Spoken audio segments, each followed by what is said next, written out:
Hello बच्चों, let's read the question. The question says, what are the units of potential gradient? इस question को solve करने के लिए हम जो की कॉन्सेप्ट यूज करेंगे, तो पहला होगा the concept of what exactly is a gradient, and then will talk about SI units कि एसआई यूनिट्स ऑफ सिस्टम जो होता है वो एक्चुअली में होता क्या है. तो पहले हम बात करते हैं ग्रेडियंट के बारे में, देन हम बात करेंगे अबाउट पोटेंशियल ग्रेडियंट.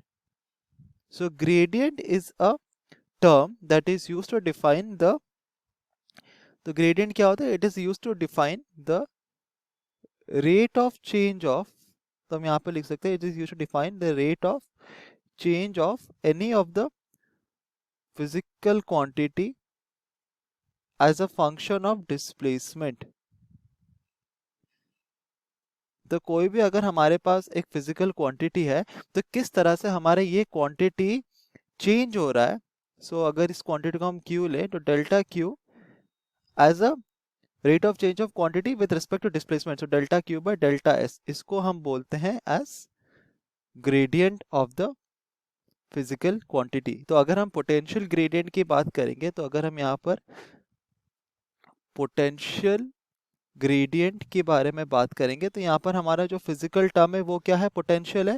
और ये ग्रेडियंट टर्म है, तो पोटेंशियल ग्रेडियंट क्या हो जाएगा? Simply rate at which potential changes delta V as a function of displacement, so delta V by delta X, that is, इसको हम लिख सकते हैं dv बाय dr/1. तो ये होता है हमारा पोटेंशियल ग्रेडियंट. अब हमें क्वेश्चन में पूछा गया कि what is the SI unit of potential gradient. तो एसआई यूनिट क्या होता है, हम पहले इसके बारे में बात करते हैं. तो एसआई यूनिट बेसिकली होता है द स्टैंडर्ड यूनिट, तो यहाँ पर हम लिख सकते हैं it is the standard unit to define the magnitude of a given physical quantity. तब यहाँ पे लिख सकते हैं magnitude of any physical quantity.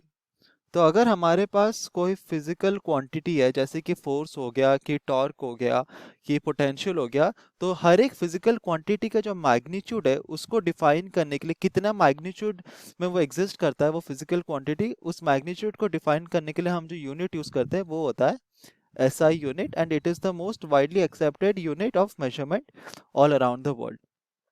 तो अगर हम पोटेंशियल ग्रेडियंट की बात करें तो ये हो जाएगा dv बाय dr, तो it is rate of change of potential with respect to displacement. तो पोटेंशियल का हमारा जो SI यूनिट होता है वो होता है वोल्ट, और हमारा डिस्प्लेसमेंट का जो SI यूनिट होता है वो होता है मीटर. सो ये जगह वोल्ट मीटर इनवर्स, ये होगा हमारा SI unit of potential gradient, which is volt per meter. Hope you understood it well. Best of luck.